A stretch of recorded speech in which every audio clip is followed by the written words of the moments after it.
tripping ng ating client. Sila na lang pinaakyat ko, tsaka yung agent. So, ito ay townhouse.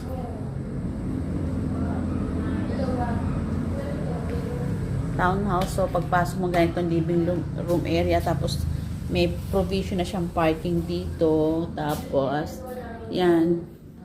Ito rin yung CR niya. Tapos, ayan. Yan ang design niya dito na pwede niyong gayahin.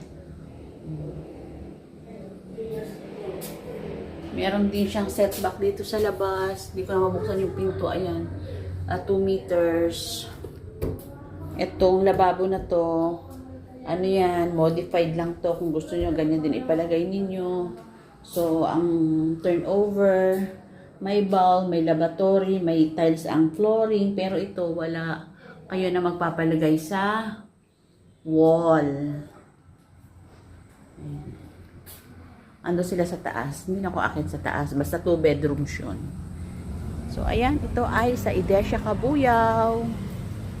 Kung magpapatripping kayo, dito ang ating mga model house sa area na to. Marami na pong nakatira dito sa area na to at meron kami mga RFO na Sora unit.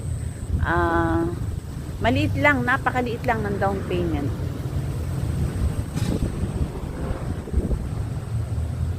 Ganda oh, di ba? Ang ganda-ganda niya. Avail na rin kayo dito.